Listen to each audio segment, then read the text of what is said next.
El viaje en tren era una aventura, especialmente para los más pequeños.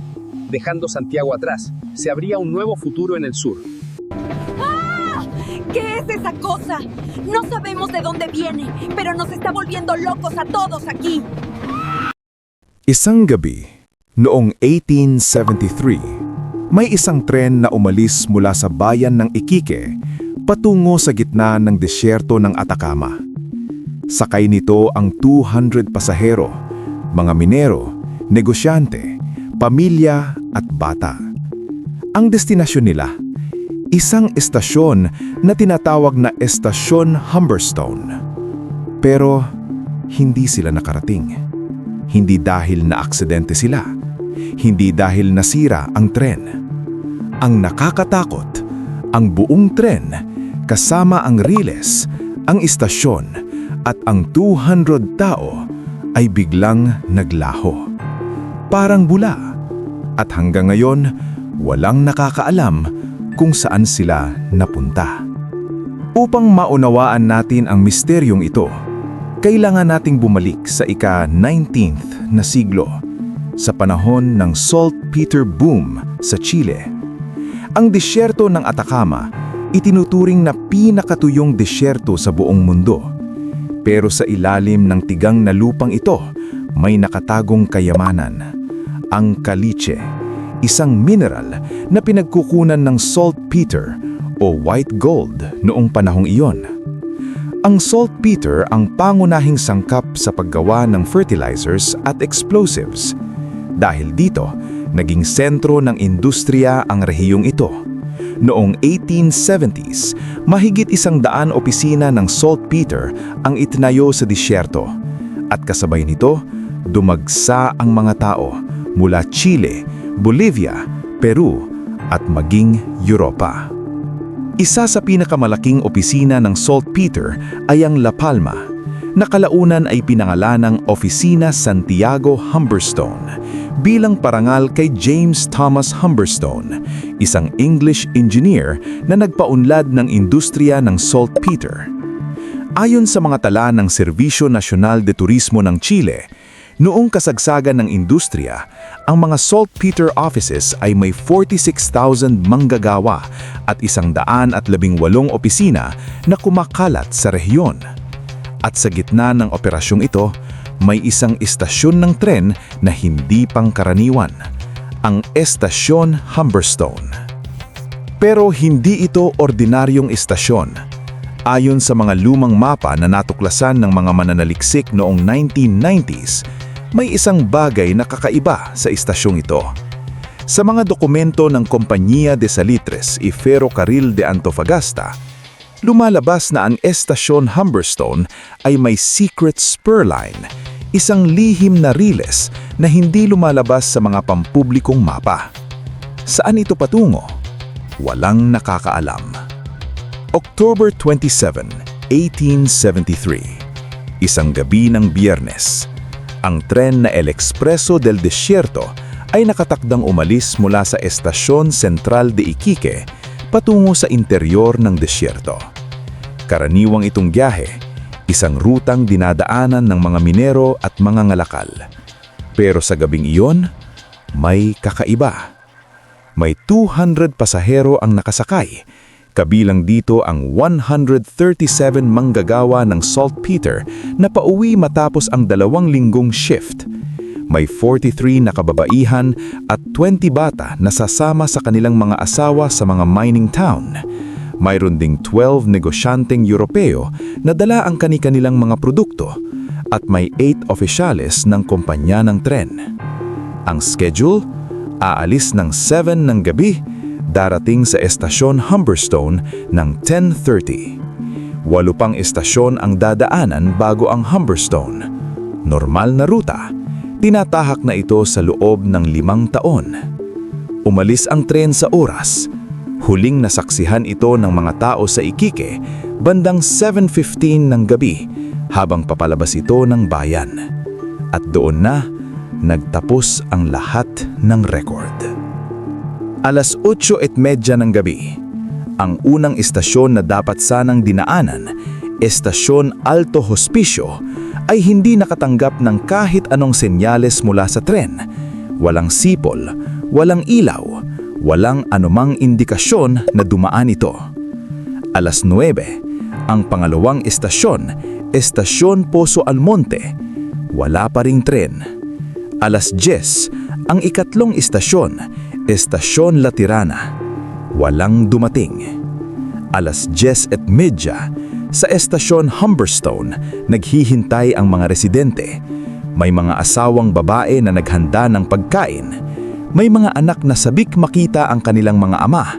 May mga tindero na nag-aalok ng mainit na supas sa mga darating na pasahero. Naghintay sila at naghintay hanggang sa mag-umaga.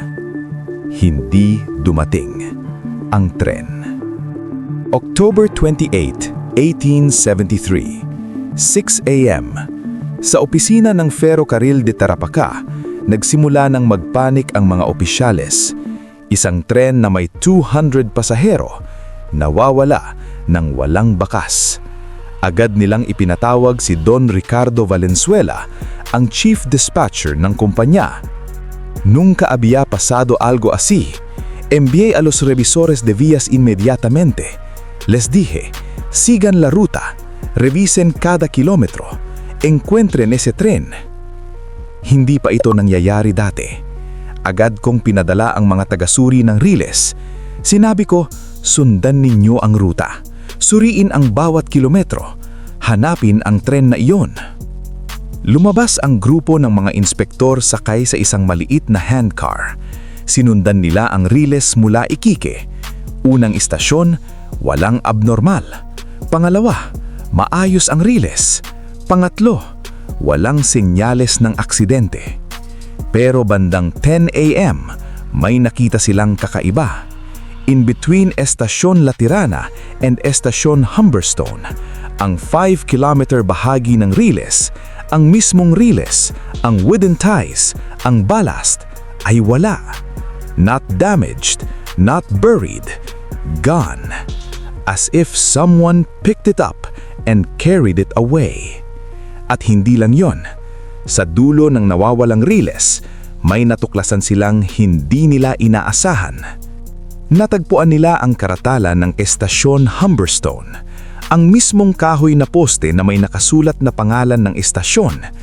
Pero sa likod nito, wala ng estasyon, walang gusali, walang plataporma, walang hintayan, walang tren, walang tao, taning desierto. Sa mga sumunod na araw, maraming testigo ang lumabas. Ang ilan ay nagsabi ng mga bagay na hindi maipaliwanag.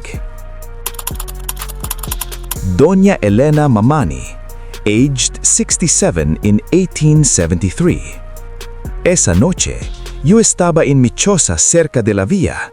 Escuché el tren, como siempre, pero luego un ruido extraño, como un trueno, pero no era trueno, y una luz verde que iluminó todo el desierto. Luego, silencio. Noong gabing iyon, nasa kubo ako sa malapit sa riles. Narinig ko ang tren gaya ng lagi, pero pagkatapos may kakaibang ingay. Parang kulog, pero hindi kulog. At may liwanag, isang liwanag na berde na nagliwanag sa buong desierto. Pagkatapos, katahimikan. Pedro Chura, Pastol. Mis lamas se asustaron esa noche. Corrieron hacia el sur. Cuando las busqué al día siguiente, llegué al lugar donde solía estar la estación. No había nada, pero el aire olía a metal quemado y había marcas en la arena, como si algo muy pesado hubiera sido arrastrado hacia el cielo. Natakot ang aking una lama noong gabing iyon. Tumakbo sila patimog. Nang hanapin ko sila kinabukasan, nakarating ako sa lugar kung saan dapat naroon ng istasyon. Wala na. Pero ang hangin ay amoy na sunog na metal at may mga marka sa buhangin parang may napagbigat na kinalagdad pa itaas. Ang mga testimonyong ito ay naitala ng mga otoridad noong panahong iyon. Itinago sa archives ng gobyerno de Tarapacan ng Chile hanggang sa matuklasan ng mga mananaliksik noong 2012. Ano nga ba ang ebidensya na may nangyaring kakaiba sa desyerto ng Atacama noong 1873? Mayroong ilang piraso ng katwiran na hindi maipaliwanag ng mga skeptics. Ebidensya number 1, ang official report ni Ricardo Valenzuela. Noong November 2, 1873, nagsumiti si Ricardo Valenzuela ng opisyal na ulat sa Ministerio de Transporte ng Chile. Nakasaad dito na ang tren number 73 kasama ang 200 pasahero at 12 tripole ay nawawala ng walang bakas. Idinetalye rin niya ang nawawalang 5 kilometer na riles at ang natagpuang karatalan ng istasyon. Ebidensya number 2, ang mapa noong 1872. Isang taon bago ang insidente, noong 1872, gumawa ang Oficina Hydrográfico de Chile ng detalyadong mapa ng rehiyon ng Tarapacá. Makikita rito ang estasyong Humberstone sa eksaktong lokasyon nito, 18 kilometro mula sa estasyong La Tirana. Pero sa mga sumunod na mapa, wala na ito. Ang 1875 na mapa ng parehong ahensya ay hindi na nagpapakita ng estasyong iyon. Para bang binura ito sa kasaysayan. Ebidensya 3, ang litrato ni Carlos Brandt. Noong 1998, habang nag-aayos ng lumang bahay sa Valparaiso, natagpuan ng isang pamilya ang koleksyon ng mga larawan ni Carlos Brandt, isang German photographer na nanirahan sa Chile noong 1870s. Sa isang litrato, may petsang Marso 1873, makikita ang estasyong Humberstone na puno ng tao. May nakasulat sa likod, Estasyong Humberstone, antes de la desaparición. Estasyong Humberstone, bago ang pagkawala. Ito ang huling litrato ng estasyon. Ebidensya 4, Satellite Anomaly. Noong 2019, habang sinusuri ng isang grupo ng mga geologist mula Universidad de Chile ang satellite images ng disyerto ng Atacama, may napansin silang kakaiba. Sa lugar kung saan datat naroon ang nawawalang reles, may soil discoloration, pagkakaiba ng kulay ng lupa. Iba ang komposisyon ng lupa sa 5 kilometrong bahaging iyon kumpara sa paligid nito. Ayon sa soil samples na kinuha nila, ang lupa ay nagpapakita ng magnetic anomalies at high iron content. Parang may napakalakas na electromagnetic event na naganap sa lugar. Sa loob ng 150 years, maraming nagtangkang lutasin ang misteryong ito. Heto ang ilan sa pinakamalalim na investigasyon. Noong 1924, 51 years pagkatapos ang insidente, bumuo ang gobyerno ng Chile ng Special Commission para muling buksan ng kaso. Pinangunahan nito ni Inspector General Ramon Mendez. Gumamit sila ng bagong teknolohiya noong panahong iyon, mga geophone at metal detector. Ayon sa kanilang report, may nakitang large metallic mass 15 meters sa ilalim ng lupa sa lugar kung saan nawala ang estasyon. Pero nang maghukay sila, wala silang nakita. Ang metallic mass ay tila gumalaw o nawala. Noong 1978, isang grupo ng mga British at Chilean researchers ang nagsagawa ng pinakamalalim na investigasyon. Pinangunahan nito ni Dr. Alistair Finch mula University of Cambridge at Professor Hernan Calderon mula Universidad Katolika. May dala silang ground-penetrating radar at magnetometer, mga kagamitang hindi pa nagagamit sa lugar. Ang kanilang natuklasan? Sa ilalim ng buhangin, may nakitang geometric patterns na hindi natural. Parang mga pundasyon ng isang malaking struktura. Pero nang suriin nila ng malalim, ang mga patterns ay biglang nagtatapos. Walang tuloy-tuloy na struktura. Dr. Finch mula sa kanyang journal. It was as if the station was lifted, not destroyed, not buried, but lifted. The foundations were still there, but everything above them was gone. And the tracks, The tracks didn't just stop, they were severed cleanly, as if by a giant blade. Para itong binuhat ang estasyon, hindi nawasak, hindi natabunan, kundi binuhat. Ang mga pundasyon ay nandoon pa, pero lahat ng nasa ibabaw ay wala na. At ang reles, hindi lang ito natapos, parang itong pinutol ng malinis, parang ng isang higanteng talim. Sa kasalukuyan, may grupo ng mga independent researchers na patuloy na nag-iimbestiga. Tinatawag nila ang kanilang sariling Atacama Mystery Project. Pinamumunuan ito ni Dr. Sofia Herrera, isang astrophysicist, at Marcos Luna, isang historian. Noong 2021, naglabas sila ng preliminary report. Gamit ang LiDAR technology na kayang tumingin sa ilalim ng lupa magamat may laser, may nakita silang underground chamber 30 meters sa ilalim ng pinaghihinalaang lokasyong ng estasyon. Ang chamber ay may sukat na 50 meters ang haba at 20 meters ang lapad, halos kasing laki ng estasyon. Dr. Herrera, no estamos diciendo que el tren está ahí, pero hay algo ahí abajo, algo que no debería estar en un desierto que no tiene formaciones rocosas de este tipo.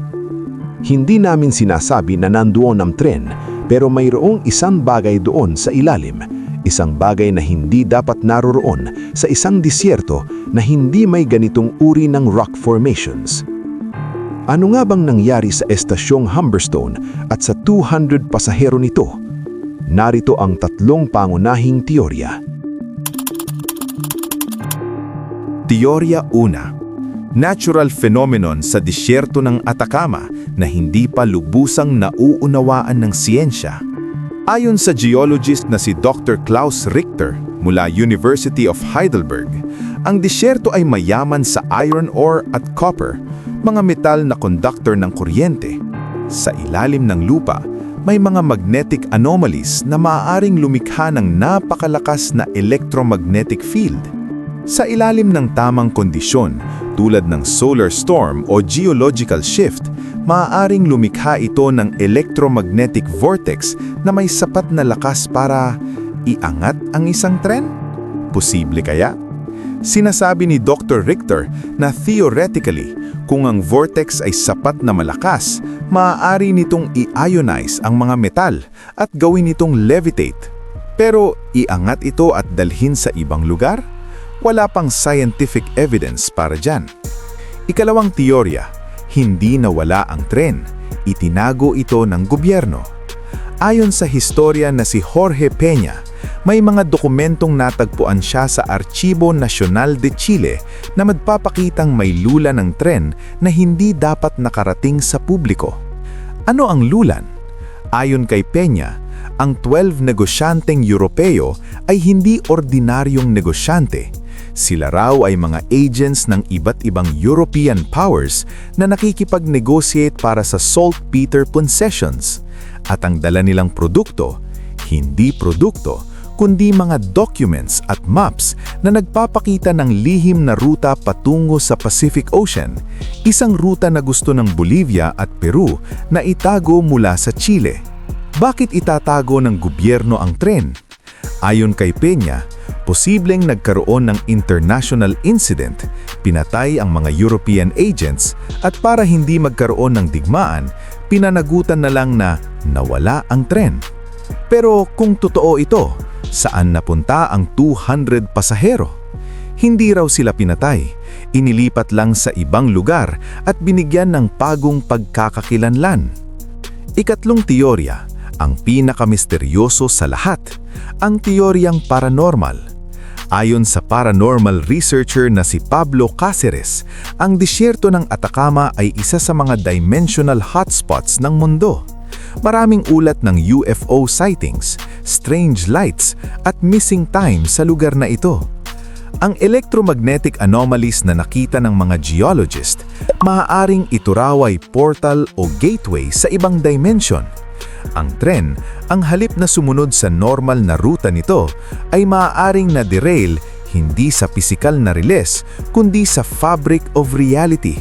Pumasok ito sa isang dimensional rift at napunta sa ibang panahon. o ibang mundo. Paliwanag daw nito kung bakit walang bakas. Hindi nawasak ang tren, umalis lang ito sa ating reality. At ang nakitang underground chamber ng LiDAR, maaaring ito raw ang residual imprint ng istasyon sa ating dimension, parang anino ng isang bagay na wala na. May isa pang kakaibang testimonya. Noong 1987, isang matandang babae ang lumapit sa isang lokal na historian sa Iquique. Ayon sa kanya, ang kanyang lola raw ay isa sa mga nawawalang pasahero noong 1873. Pero nagbalik ito pagkaraan ng isang taon. Mi abuela apareció en 1874, sabi ng babae. Dijo que había estado en un lugar donde no había noche, solo luz, y que el tren seguía viajando pero en otro mundo. Nagbalik ang lola ko noong 1874. Sinabi niya na nasa isang lugar siya na walang gabi, liwanag lang, at na ang tren ay patuloy pa ring bumibiyahe pero sa ibang mundo. Hindi na nakausap pa ang babaeng ito. Nawala rin siya parang bula. 150 years na ang lumipas mula nang maglaho ang istasyon Humberstone kasama ang 200 pasahero nito. Sa mga taong iyon, maraming imbestigasyon ang sinagawa, maraming teorya ang nabuo, maraming tanong ang sinubukang sagutin. Pero hanggang ngayon, walang nakakaalam ng totoo. Saan kaya sila ngayon? Ang 200 kaluluwang sumakay sa tren na iyon noong Oktubre 1973. Patuloy pa kaya silang bumibiyahe sa isang riles na walang katapusan? O nasa ilalim ba ng buhangin ng Atacama, naghihintay na matuklasan? Ang disyerto ay tahimik. Hindi niya sinasagot ang mga tanong. Pero sa katahimikang iyon, may naririnig ka bang mahinang sipol ng tren?